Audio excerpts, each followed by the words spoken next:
Yo, what up guys, me Patrick LeVar again, going down on another live stream. Kind of sporadic, which they all are at the moment. So I'm going to be doing some tracking. I got some Lego stuff that I'm going to be trying to pop into this scene here. So let me go ahead and get straight to work. I think this one's going to be more of a tripod pan, nodal pen style. There's not a lot of parallax moving in it actually, because I was holding the camera pretty still. So we'll see how it comes out here. I don't know if I have enough time to finish the whole stream, but I do want to share a little bit of something with you guys here. Let's see here. Let me get my file loaded up.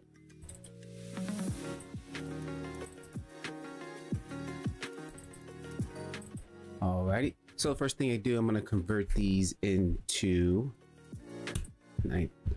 some images. Actually, what am I doing? 1080 by 1920. Press R, rotate 90. And there it is. And I'm just gonna go ahead and export this out here. I'm actually just gonna go G. Let's just kind of grab this, set it more in the middle there. I'm gonna do 250. I think that's fine. And that's it. Let's go ahead and export everything. Again, I'm going to go ahead and save out where I'm going to export these quickly.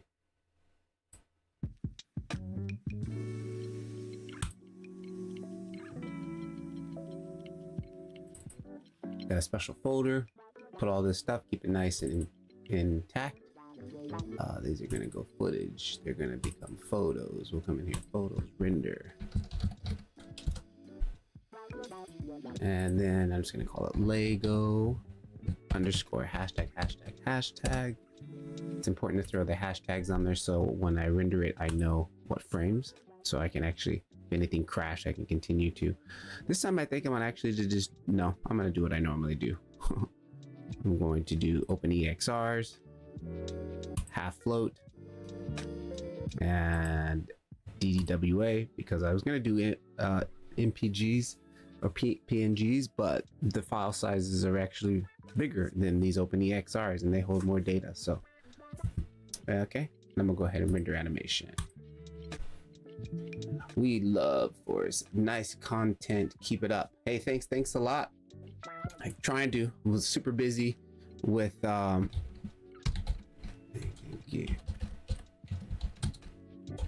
with my other YouTube page.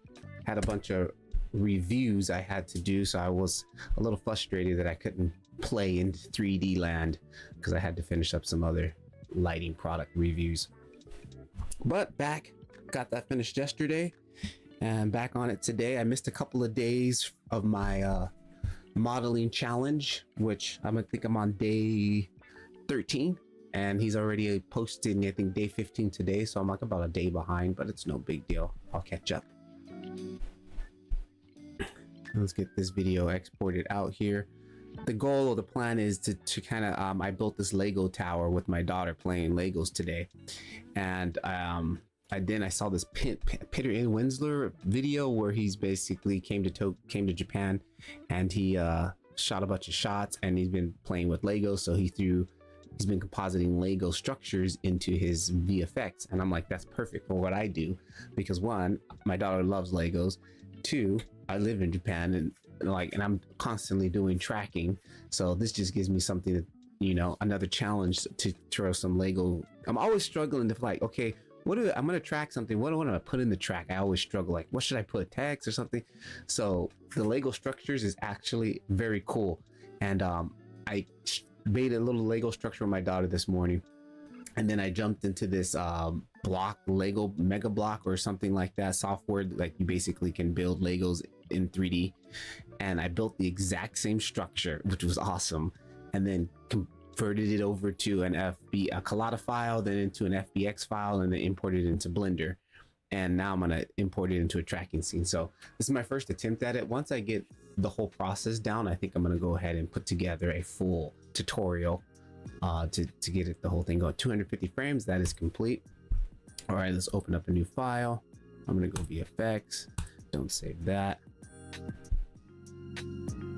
Now, I actually think this one may be a lot easier because of the fact, you know what? And matter of fact, hang on, before we even get into the track, what I'm gonna do here is because there's hardly any movement in this shot.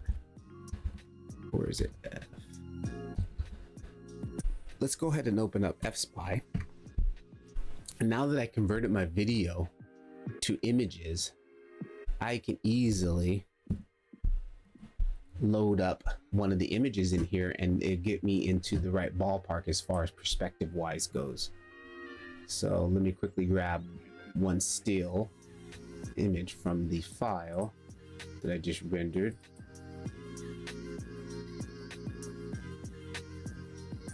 Okay, find the file. Where is it at? Lego track, and then footage.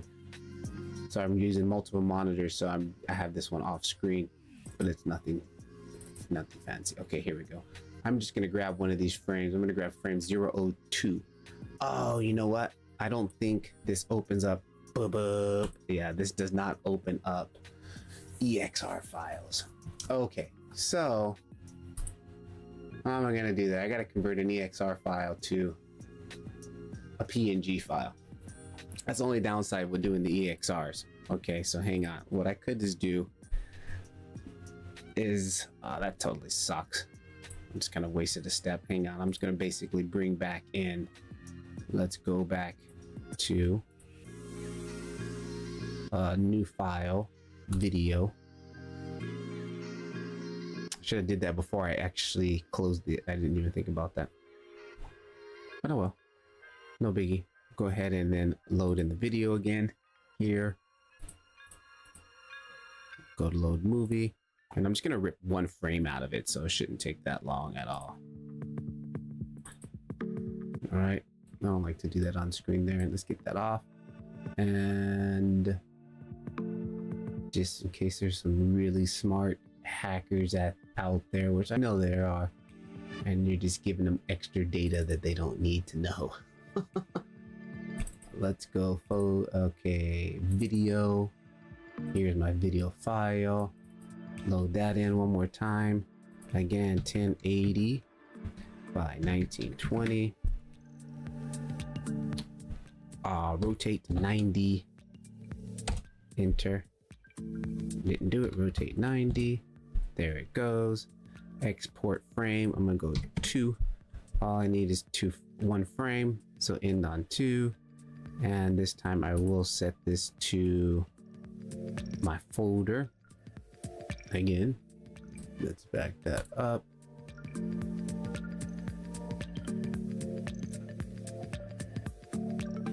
And I think I may already have to kill the stream. I think I hear my daughter coming down the street. I'm not too sure. I might keep the stream on and just keep the audio off because my daughter is extremely loud and runs around. She's only 5 years old, so what am I doing? Okay, get this file back into the next folder, and I'm gonna throw it into FSpy. There you go.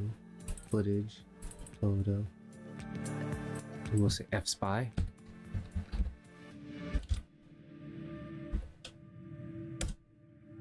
Okay, and then turn this to PNG. Right there, that's all I need. Render image.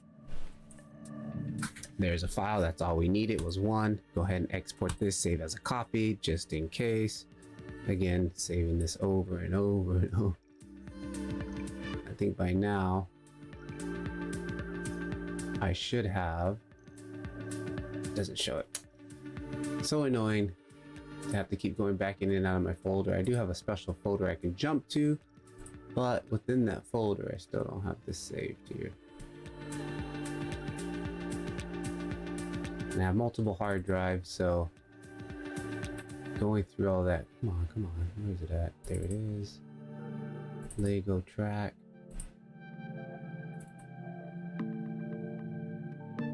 Footage. Photo. Save. I'm gonna call it FSpy again. FSpy. PNG. Save. Okay, good. That's saved. Kill this. Reduce this. Bring back F-Spy. Drag in the fold. Now just drag in the photo. And boom. Okay, sweet. Come over here to dim. Turn that on. Now what we could do is just line up some lines here in F-Spy. And this is really going to be able to allow me to get straight to work as far as getting the scene to line up. I think we need that there, and then I think we need one here on the opposite side. I'm holding down the shift key to do this like magnifying glass zoom in thing here. Get it in the ballpark and then hold down the shift key. Something like that. And let's just continue to use the same building, I guess, for my reference. Grab that there. And one here. Opposite side. And let's grab the back end and flip that around. And bada bing. Okay. Let's turn on grid. That's not the grid. Well, that could work, but I want, let's see what grid. This is the grid I want here because I want to have it like sitting in the background. And you can see that Z is upside down. So the way we flip that, I think we just turn one of these to negative. Yeah, boom, there it is. Okay. So I'm gonna have something, the Lego block, sitting here in the distance and kind of like towering above. So I'm gonna use this as my ground plane. That will be the ground. It's lining up. That looks nice and solid. Super easy.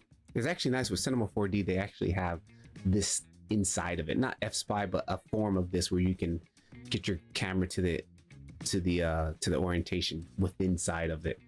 So, which is really nice. So now I'm gonna go ahead and save another file.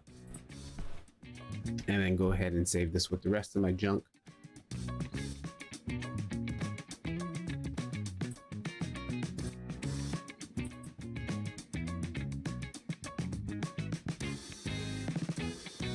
Lego track. I'm gonna go into the projects folder.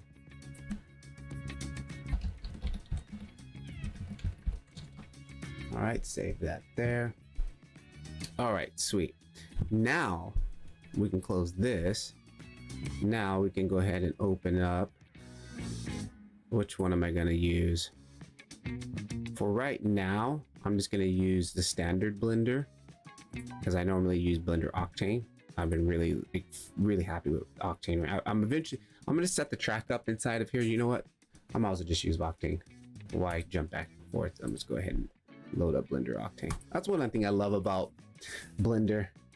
Using their standard version. I have the standard version loaded on. I have the Octane version loaded on. I have an older version of Blender loaded on, and it's like you can run multiple Blender. I mean, how many? I don't know if you can do that with Cinema 4, you know, 4D and all those other run. And actually, I know that you can't like have Cinema 4D. I'm not sure, but at least when I used to use it, you could not have two copies of Cinema 4D on and running at the same time. Like I do here, I'll have Blender Octane on, and then I'll have regular Blender, and then I'll be copy pasting stuff from one file, one program to the other.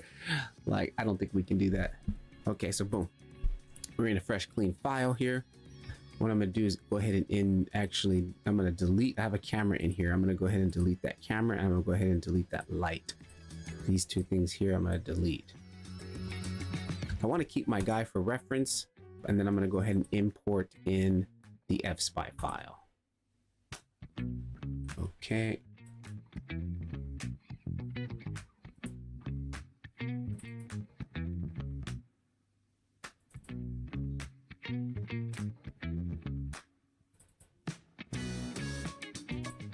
Projects, F-Spy, there it is. All right, boom. And then that's another thing too. Let's go ahead and get our, okay, 1080 by 1920, it's already set up. My video was probably 30 FPS, but we'll get all those settings later. Let me go ahead and save a copy of this.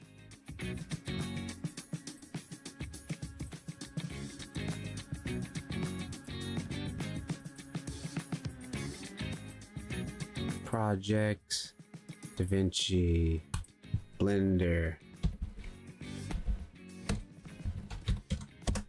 All right, sweet.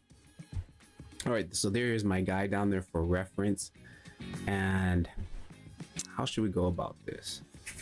I guess I'm just going to import in my scene. Matter of fact, because if I just go ahead and you can't scale the camera down, then there is no points to set. So I guess I would just kind of lower my guy, make him smaller. Like, I know he should be about that high as a person, because I know I can almost look over this wall when I walk past here. So actually he is a little bit still too tall. So let me bring him down just a little bit more. About there. About right there. Okay, so that's my reference there. So now what I'm going to do is I'm going to go quickly turn my camera on here. Background image. Go ahead and crank this up to 100% so we can see that. And I'm going to import in my Lego thing here for a moment just to get this into the scene. So import FBX, child export, import FBX.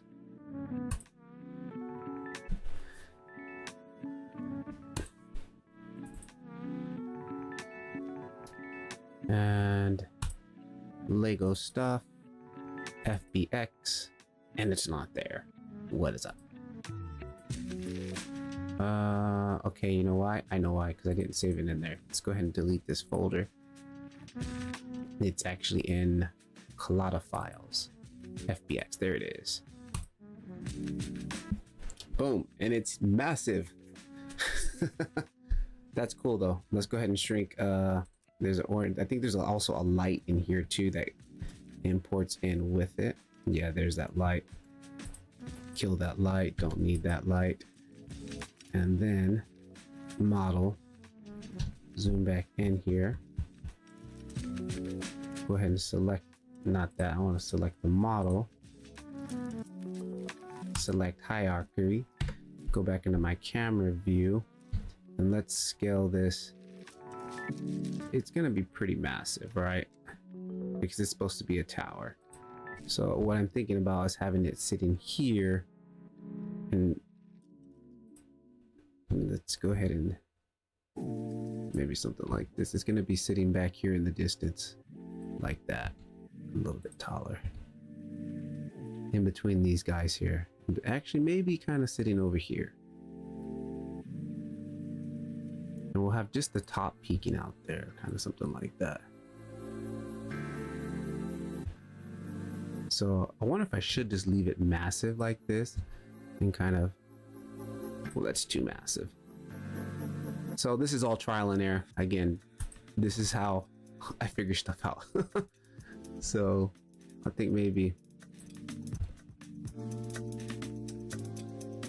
I'm kind of wanting something like that.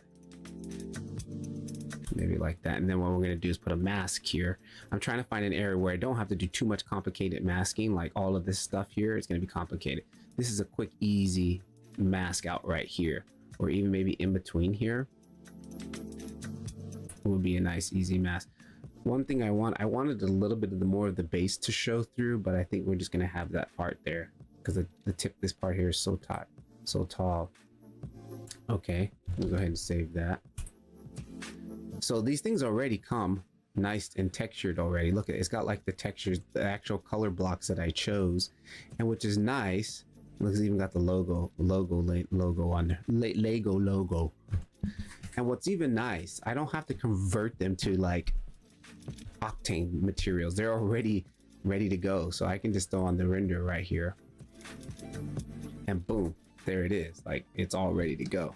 Those are the colors that I chose.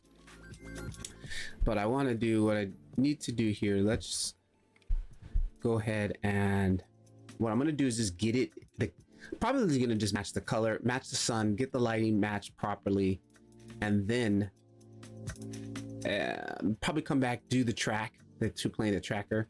Well, I guess I could do, yeah, I'll come back and do the track and then pop it in here. But this is the part that I really wanted to see, like getting it to integrate into the scene was my major concern. It did look like we might be missing a color, or the color just kind of off a little bit. Let me go into the shading tab. These are supposed to be a little bit of a more darker gray. So yeah, see, solid light gray. It's a little bit lighter than I wanted it to be. All right, one thing I'm gonna do, is go to my world lighting. I'm not going ahead and kill these transmission. I'm going to switch this to daylight.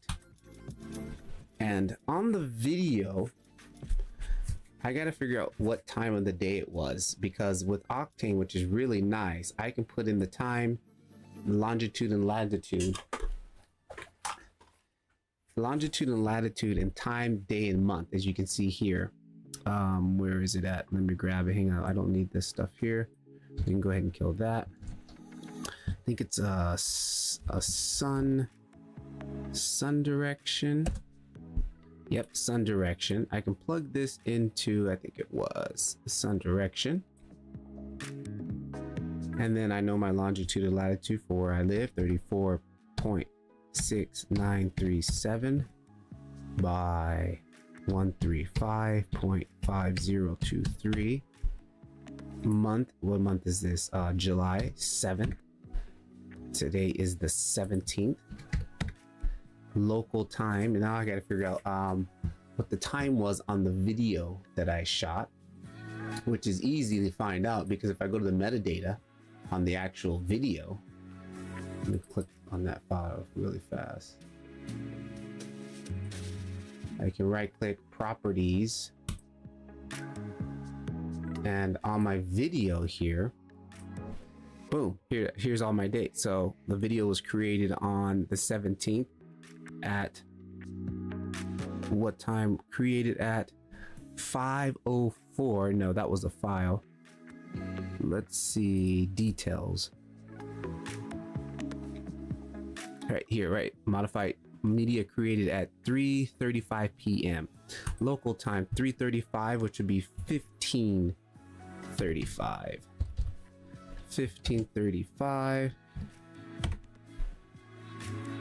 All right, so I actually just go 15.35. Boom. Okay, so that's gonna put the sun in that same position. So this is pretty much the same position of the sun. Okay, and I think it's a little bit global offset. What is this? Let me change that up a little bit.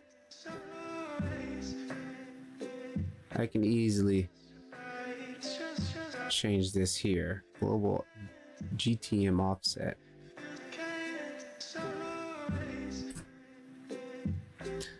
Okay, it's almost close, because see here, this building, what I'm looking at is this building shadow. You can clearly see it's opposite, so maybe I need to flip these around. Let me copy that,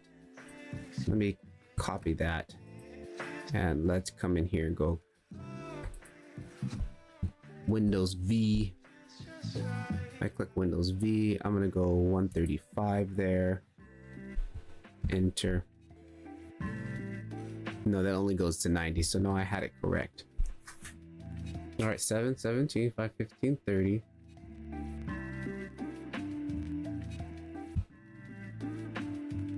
So it's a little bit off. You can clearly see,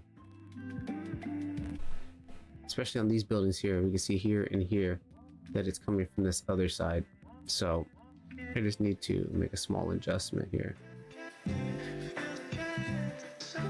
I wonder what this is, this GM time zone offset. Let's go ahead and hold down shift and just drag that.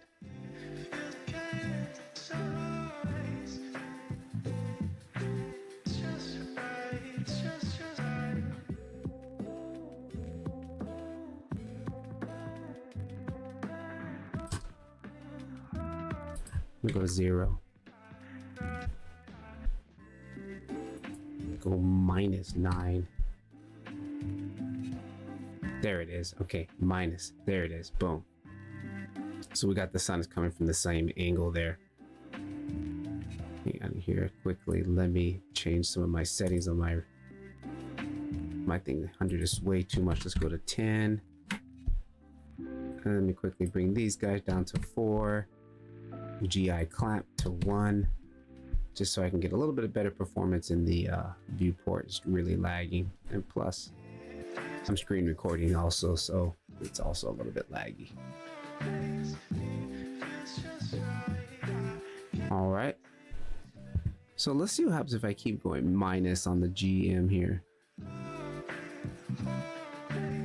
Oh, actually it was better before.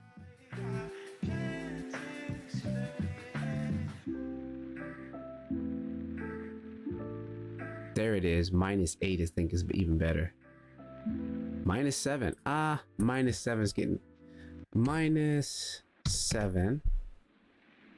The light is getting too warm. So I think -8 was even better.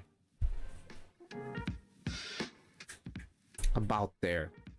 Now, one other thing I want to do, I'm going to see really quickly if I go manual mode. Let me quickly turn that off. Turn this off here. And now it's going to bring up this manual version of where the sun should be. And turn that back on. Let it load. Okay, and this let me just get a little bit of more of a fine-tuned adjustment.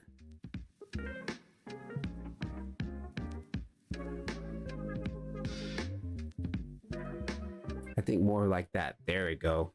There we go. That's looking like in the same ballpark. All right, let me switch back to object mode.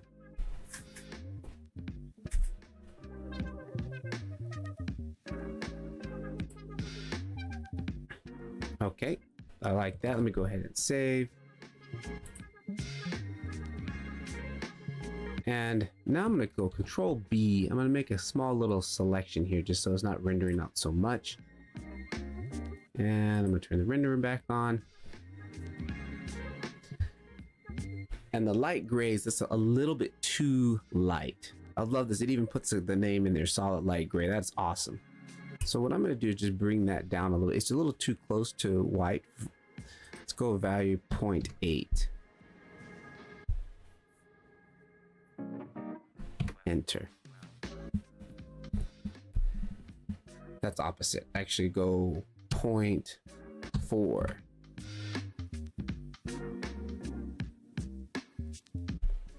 Maybe divide that by half.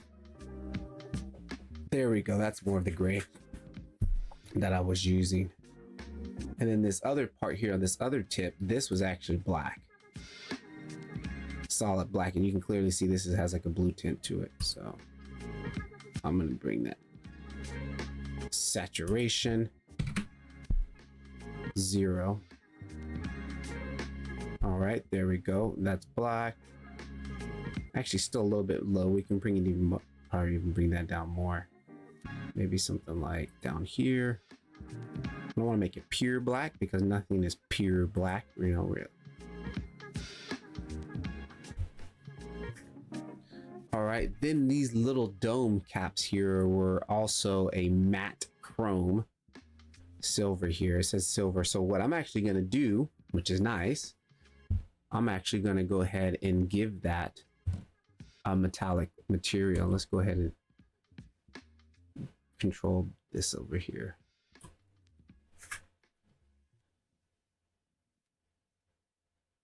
I'm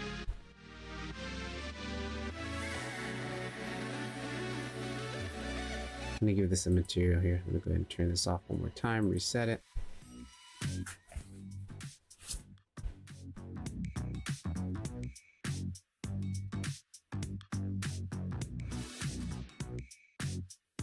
All right, and I'm gonna go ahead and give this a metallic material.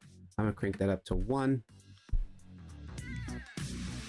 And the color is way too bright. It should be more of a gray. So again, I think I'm gonna go 0.2. Yep, that's a little bit right about there. And it's not full glossy. It shouldn't be full glossy. It should be a little bit matted. And the roughness here, 0.6. Okay, that's good on the roughness. That's fine. And the other part there, this should be a darker gray. Again, this is a little bit too light. Solid dark gray, yeah. So there is some adjustments that needs to be made.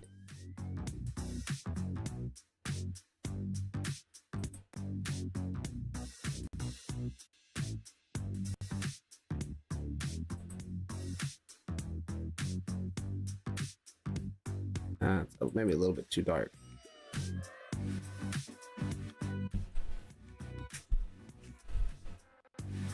All right, this bottom base is all supposed to be black. Okay, but it has the solid black color here. Good. All right, Control Alt B. Let's zoom out. Yeah, so that's where that's gonna be kind of sitting there. I might even just have it set up a little bit higher. Oops, actually grab the hierarchy first before I do that. And let me go ahead and turn off the render so it stops lagging. Grab my model, right click, select hierarchy, GZ it up to right about there. All right, nice. So I think that's pretty much it for that. I'm gonna go ahead and save that. And I'm gonna do the track a little bit later because my computer is super hot and lagging. So I'll catch you guys in the next stream. Patrick LeVar, keep rendering.